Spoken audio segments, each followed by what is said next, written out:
오늘 계속해서 사무엘상 3장 말씀 1절부터 9절까지 먼저 한번 우리가 서로 읽고 제가 한 절 읽고 여러분 한 절 읽고 교독하도록 하겠습니다.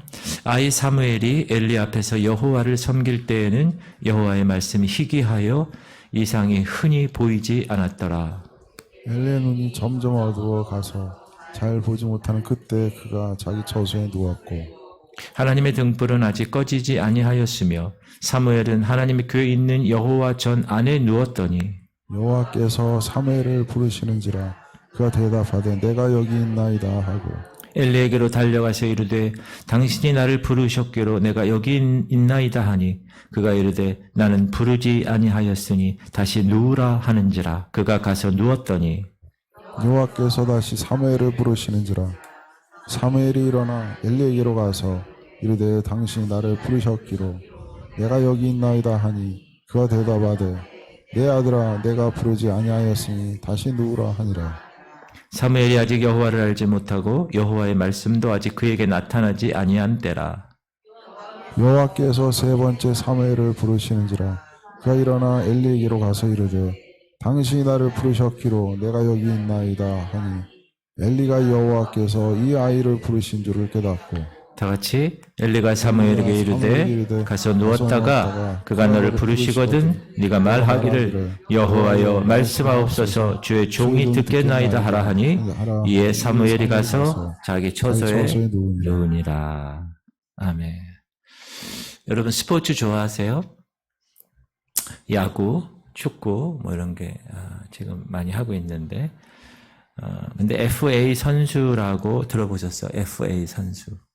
이게 뭐냐 하면 한 구단에서 몇 년 이상 선수 생활을 하면 다른 구단과 계약할 수 있는 자유가 있는 선수, free agent 그래서 그 선수를 FA라고 합니다. 뭐 야구, 축구, 모든 스포츠계의 많은 유명한 선수들이 이제 FA 신분이 되어서 새로운 팀이 원하면 그곳으로 찾아갑니다. 스포츠계가 아니어도 연예계에서도 이런 일이 있습니다. 그런데 FA 신분이 되어도 고민이 있는 사람들이 있습니다. 어떤 사람이냐? 실력이 없는 사람. 실력이 보장되지 않고 연예계에서는 인기가 없는 그런 사람이 되면 자유계약 시장에 나가도 불러주는 팀이 없고 불러주는 회사가 없습니다. 실력이 뛰어나서 출중해서 팀에 도움이 되겠다 하면 여러 팀에서 불러줘요. 그러니까 몸값이 올라가는 거예요. 손흥민, 뭐 그냥 얼마나 축구를 잘하는지, 김민재 얼마나 수비를 잘하는지, 황희찬, 황소같이 막 뛰어들어서 막 이런 선수들은 그 팀에서 다른 팀으로 가기를 원치 않으니까 몸값이 점점 올라가는. 그런데 실력이 보장되지 않으면 기존 있던 팀에서 떠나도 갈 데가 없습니다. 왜? 불러줄 팀이 없어. 불러주질 않아 사람들이. 그런 의미에서 누군가 나의 가치를 알아보고 불러준다는 것은 행복한 일입니다. 오늘 설교 제목이 뭐예요? 부르심이에요. 하나님께서 아이 사무엘을 부르셨습니다. 시작. 여호와께서 사무엘을 부르시는지라. 오늘 말씀 4절에 여호와께서 사무엘을 부르시는지라. 왜 부르셨을까요? 필요하니까 부른 거예요. 하나님의 부르심을 받았다는 것은 그래서 굉장한 겁니다. 개인에게는 영광이죠. 행복한 것이죠. 그런데 우리는 여기서 하나님께서 사무엘을 부르신 것이 언제, 어떤 상황이 있었는가를 살펴볼 필요가 있습니다. 시작. 아이 사무엘이 엘리 앞에서 여호와를 섬길 때에는 여호와의 말씀이 희귀하여 이상이 흔히 보이지 않았더라. 엘리의 눈이 점점 어두워가서 잘 보지 못하는 그때에 그가 자기 처소에 누웠고 하나님의 등불은 아직 꺼지지 아니하였으며 사무엘은 하나님의 교회에 있는 여호와의 전 안에 누웠더니. 우선 언제 불렀나? 아이 사무엘이 엘리 앞에서 여호와를 섬길 때 불렀습니다. 사무엘이 아이일 때 부르셨어요. 그럼 여러분 사무엘이 몇 살 정도 됐을까요? 한번 생각해 보세요. 이런 걸 또 연구하는 분들이 있어요. 이스라엘 역사가 요세푸스는 그때 사무엘이 부름받았을 때의 나이를 12살이라고 하고 어떤 성경학자는 17살이라고 합니다. 요즘으로 보면 중학생, 고등학생 정도 되지 않았을까 생각이 듭니다. 우리 교회도 중학생, 고등학생들이 우리 11시 예배 같이 예배 드리잖아요. 이들의 나이가 어리다고 여러분 그렇게 생각하십니까? 아니에요. 하나님의 부르심을 받기에는 결코 적지 않다. 다시 말하면 하나님이 사람을 부를 때는 그 사람의 나이 관계하지 않는다. 모세는 몇 살에 부르셨어요? 나이 들어서도 불러요.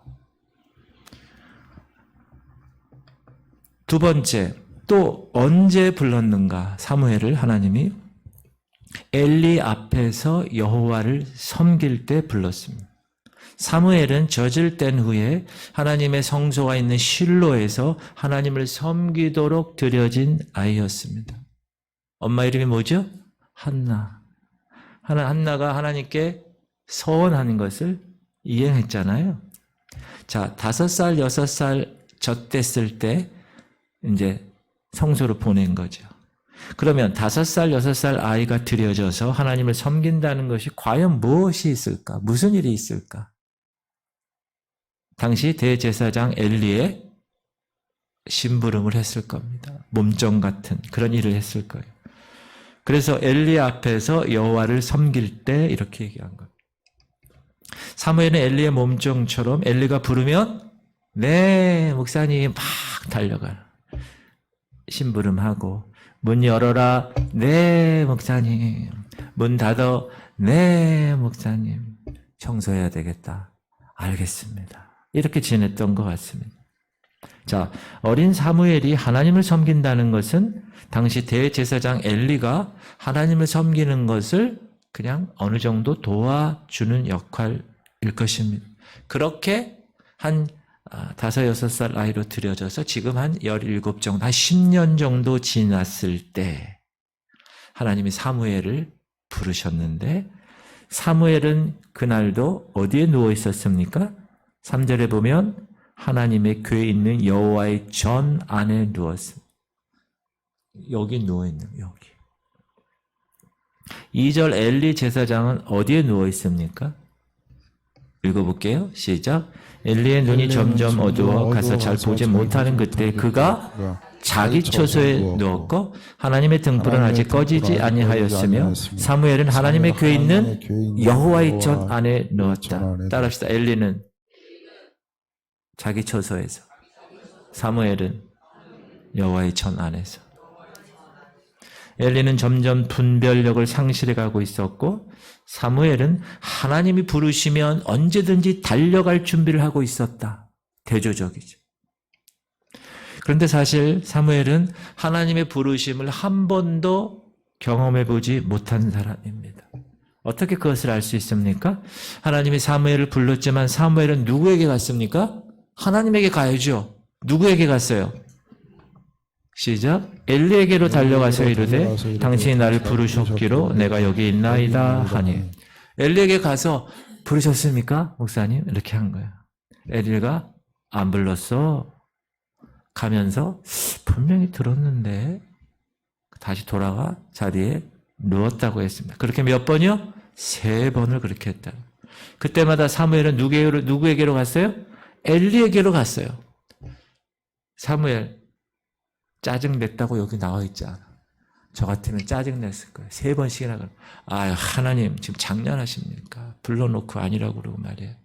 근데 엘리 목사님도 짜증이 났을까 안 났을까요? 났을 것 같아요. 이 녀석 좀 잘만 하면 와서 깨우고 그래 이놈. 그렇게 3번이 반복되니까 엘리는 그때서야 알았어요. 아, 하나님께서 이 사무엘을 부르시는구나. 그래서 사무엘에게 뭐라 그러죠? 야, 다시 부르시면 나한테 오지 말고 여호와여 말씀하옵소서 주의 종이 듣겠나이다. 그렇게 얘기해. 시작. 엘리가 사무엘에게 이르되 가서 누웠다가 그가 너를 부르시거든 네가 말하기를 여호와여 말씀하옵소서 주의 종이 듣겠나이다 하라 하니 이에 사무엘이 가서 자기 처소에 누우니라. 이것은 엘리가 과거에 하나님의 부르심을 받았던 적이 있었다는 것을 말해줍니다. 자기가 옛날에 그런 경험 있었으니까 지금 사무엘을 부르시는구나. 그렇다면 지금 엘리 제사장의 마음이 어땠을까요? 씁쓸했을 것입니다. 은퇴하는 원로 목사님들의 마음이었을 거예요. 지금까지 내가 이 교회를 위해서 열심히 70세까지 그 어려움을 다 감당하면서 했는데 이제 새로운 담임 목사님이 와서 나는 가야 돼. 씁쓸한 그러한 생각했을 거예요. 하나님께서 이제 나를 부르시지 않는구나. 이제 저 아이 사무엘을 부르시는구나. 그런데 여러분, 우리가 내용을 알고 있으니까 이 대목에서 제가 말씀드릴 수 있는 것은 사실 이것은 엘리에게 기회였습니다. 왜 하나님이 자신은 안 부르시는지를 생각했어야 됐고 잘못되었다면 바로잡을 수 있는 기회가 바로 이 기회였다는 거예요. 그럼 하나님이 이처럼 사무엘을 부르셨을 때가 이스라엘 민족적으로는 어떤 상태였을까? 시작. 여호와의 말씀이 희귀하여 이상이 흔히 보이지 않았더라. 이상. 여기 이상은 비전. 영어로는 비전. 이 비전을 볼 수 있는 이렇게 앞을 본다는 거예요. 근데 앞이 안 보였다는 거예요. 근데 그런 현상은 무엇과 관련이 있었다? 여호와의 말씀이 희귀하여 하나님의 말씀과 관련이 있었다. 사랑하는 성도님들, 여기서 중요한 교훈이 있습니다. 따라합시다. 하나님의 말씀이 희귀하면 앞이 안 보입니다. 여러분, 이걸 여러분 마음에 두셔야 돼요. 여러분의 영적 비전, 이 교회의 영적 비전은 하나님의 말씀이 희귀할 때 보이지 않는다는 거예요. 비전은. 하나님 말씀이 좀처럼 들려지지 않았던 시대였어요. 그래서 앞이 보이지 않아요. 어두워 영적으로. 물론 이 당시는 오늘처럼 성경이 완성되지도 않았고 성경이 누구나 다 갖고 있지 않는 시대입니다. 그래서 하나님 말씀이 각 개인에게 임하는 것보다는 당시에 영적 리더십, 지도자에게 임해서 그것이 백성들로 하여금 전하여지는 선지자, 예언자들 그런 시대였습니다. 그런데 당시 지도자였던 엘리에게 하나님의 말씀이 나타나지 않았다는 거예요. 우리는 여기서 알 수 있는 거예요. 그러면 엘리 제사장 시대 때는 어떻게 됐다?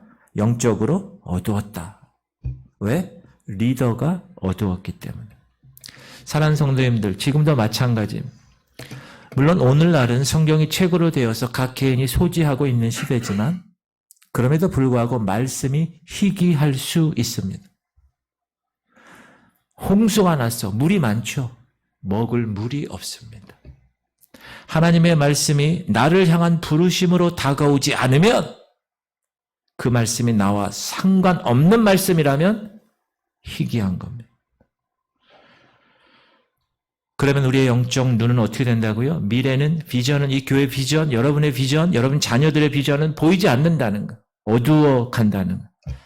사랑하는 성도님들, 하나님이 부르시는데 나이가 중요한 것이 아닙니다. 부르심을 들었다, 나 몇 번 들었어, 경력이 중요하지 않습니다. 하나님의 말씀을 사모하고 하나님께 쓰임 받기를 바라는 마음이 중요하다. 사무엘은 비록 아이였고 한 번도 부르심을 받아본 적이 없었지만 하나님을 섬기자고 마음이 있었고 말씀을 사모했기 때문에 부르심을 받게 되고 그 이스라엘의 나라의 영적 리더십으로 쓰임 받을 수 있게 된 것입니다. 바라기는 우리 공동체에 속한 모든 하나님의 백성들은 하나님의 부르심을 받고 쓰임 받기를 축복합니다. 지구촌 성결교회가 내년에 30년 됩니다.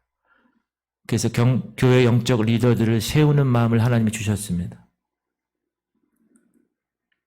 하나님이 불러주셨을 때 하나님께 쓰임받기를 바라는 마음, 그건 너무나 중요한 겁니다. 아유, 제가 이걸 어떻게 합니까? 겸손이 아닐 수 있습니다. 하나님의 백성들, 성경에 나오는 하나님의 리더십들, 하나님께 쓰임받았던 사람들은 다 잘난 사람이 없습니다. 왜 그런지 아세요, 여러분? 연약하고 약하고 못 배우고 못 가진 사람들을 통해서 하나님이 일을 하신다는 거예요. 왜요? 그 사람이 잘나서 그 일을 한 게 아니라는 걸 알게 하기 위해서, 하나님이 하셨다는 것을 알게 하기 위해서 그렇게 하신 것입니다. 그러므로 모두들 주님 부르셨을 때 주님 제가 여기 있습니다. 저를 써주소서. 주님 내가 여기 있사오니 나를 써주소서. 이런 마음, 사무엘처럼 하나님의 부르심에 응답할 수 있는 마음이 되기를 축복합니다. 여러분, 이거는 놀라운 일이에요. 이제 30주년 돼서 제가 임직자들을 세울 거예요. 제가 세우는 게 아니에요. 하나님이 그런 마음을 주셨고 저를 통해서 제가 권면하고 있어요, 지금. 그런데 그 권면에 예스, 주님, 제가 부족합니다.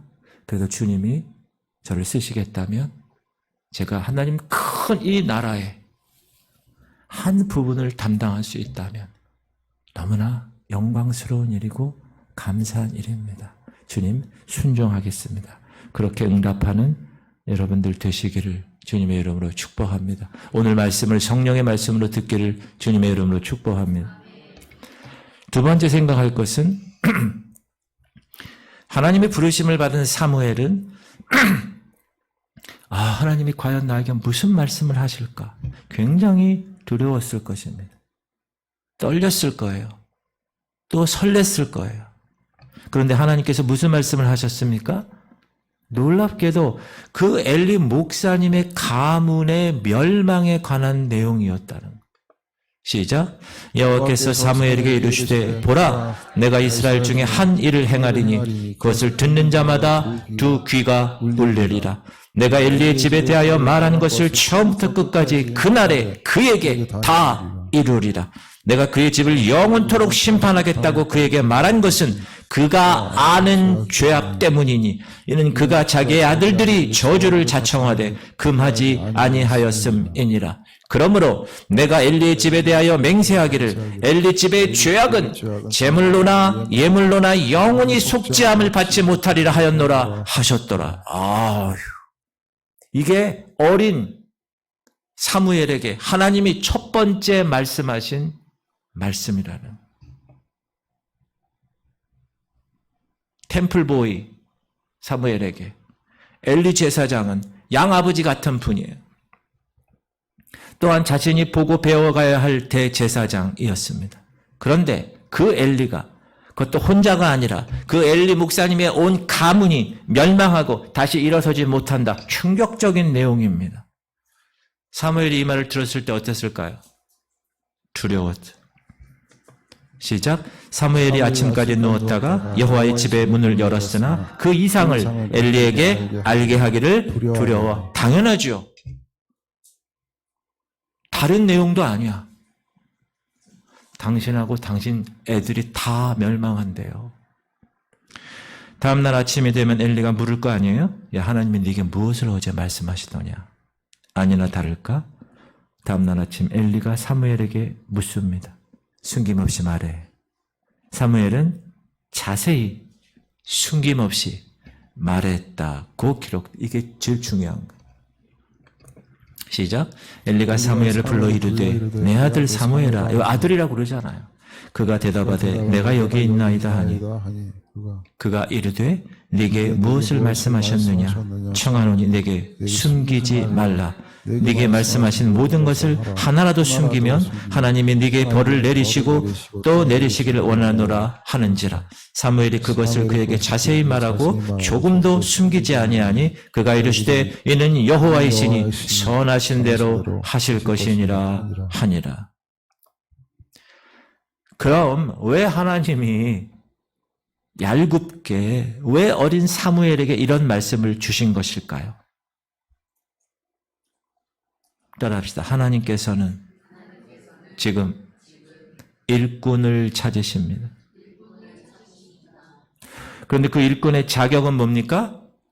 자신의 생각을 덧붙이는 사람이 아니라 하나님의 말씀을 그대로 전할 일꾼이 필요한 것입니다.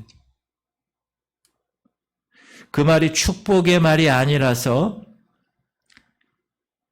전하는 것이 너무 어렵고 힘든 말이라도 그대로 전할 사람을 일꾼으로 찾으시는 거예요. 여러분, 축복의 말은요, 다 할 수 있어요.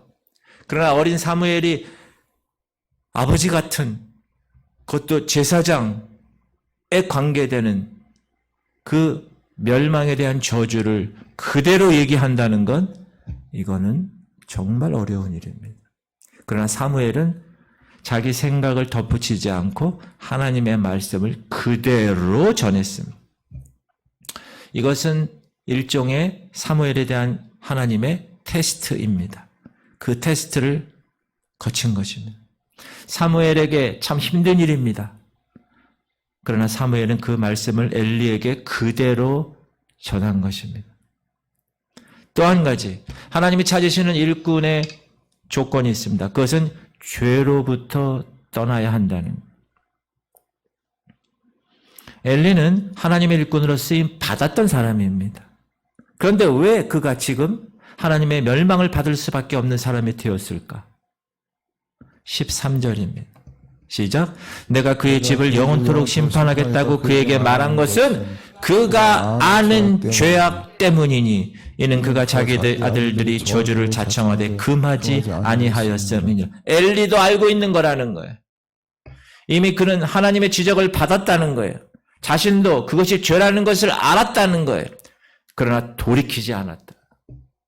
그래서 하나님이 가만두지 않으셨다. 엘리가, 여러분 잘 들으세요.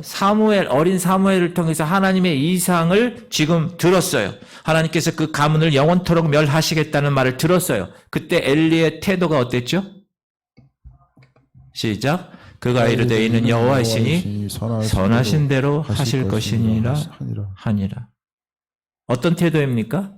너무나 가볍게 여기는 태도입니다. 여러분, 이거는 마땅한 태도가 아닙니다. 그때라도 이 엘리는 어떻게 해야 됐습니까? 하나님께 엎드려서 회개하고 부르짖고 하나님 잘못했어요. 하나님 잘못했어요. 회개했어야 됩니다. 다윗을 보십시오. 다윗은 밧세바와의 간음 사건 완벽하게 자기가 다 처리한 줄 알았는데 다윗 왕의 자신의 잘못을 책망하는 나단 목사님, 나단 선지자의 말을 듣고 어떻게 했습니까? 여봐라, 아무도 없느냐? 저 나단 목사 데리고 가라. 제거해. 이래도 되는 위치였습니다. 그러나 다윗은 어떻게 했죠? 그 자리에서 옷을 찢고 회개했습니다. 다른 곳에서는 이렇게 되어 있죠. 침상이 젖을 정도로 눈물을 흘렸다고 그랬어요. 그런데 엘리는 어떻게 이렇게 남 이야기하듯이 하나님께서 선하신 대로 하실 것이라고 넘길 수 있었을까?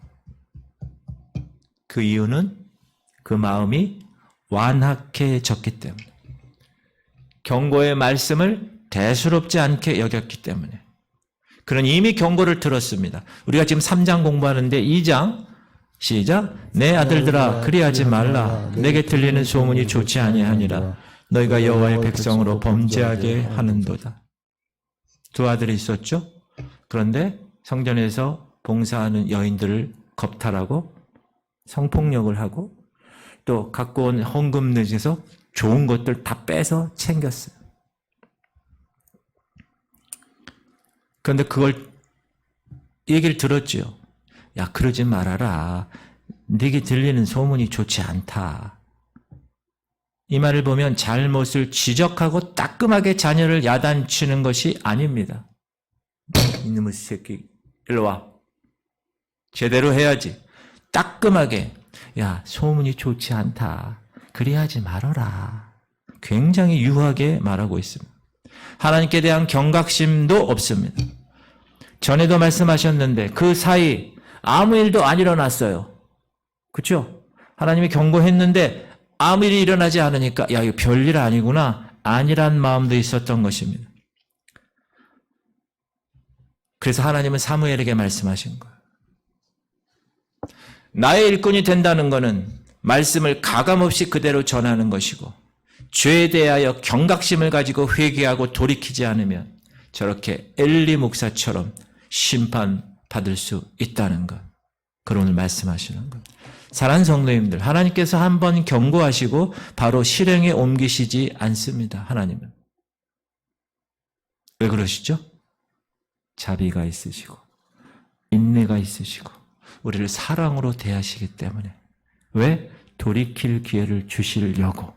그런데 그것을 하나님은 경고하시고 바로 벌을 안 내린다고 생각해서 하나님은 말만 하시고 행하지 않으시는구나라고 생각하면 하나님의 그 자비와 그 인내심을 업신여기는 것입니다. 여러분, 늘 듣던 말씀도 소홀히 해서는 안 됩니다. 늘 듣던 말씀이라고 덜 중요하지 않습니다. 하나님이 그때마다 계속 반복해서 사인을 주시는 거예요. 그 사람에게.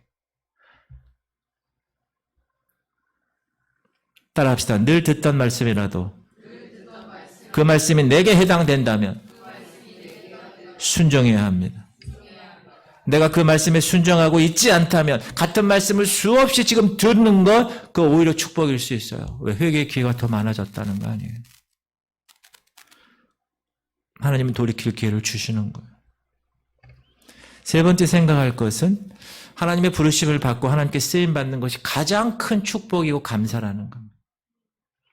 사랑하는 성도들, 우리가 하나님의 부르심을 받았다는 것은 무슨 의미를 가지는가? 첫 번째는 하나님의 자녀로 부르심을 받은 겁니다. 하나님께서는 우리를 죄 가운데서 부르셨습니다. 예수 그리스도의 십자가를 통해서 우리의 죄가 다 용서되었다고 선포하셨습니다.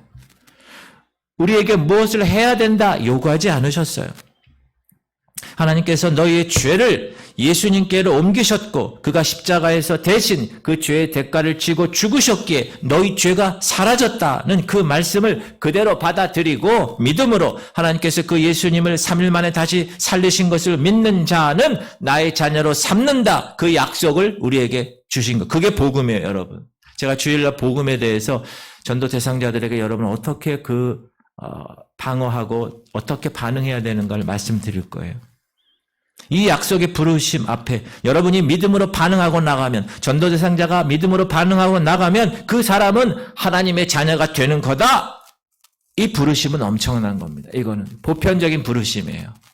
이건 죄에서 자유를 얻게 하는 부르심이에요. 다 여러분 그 부르심을 경험한 걸로 저는 믿습니다. 이 세상의 어떤 노력과 돈으로도 하나님의 자녀가 될 수 없습니다. 이것을 생각할 때 우리는 감사하지 않을 수 없는 거예요. 얼마나 귀한 일인가. 둘째는 하나님의 일로 부르심을 받는 거예요.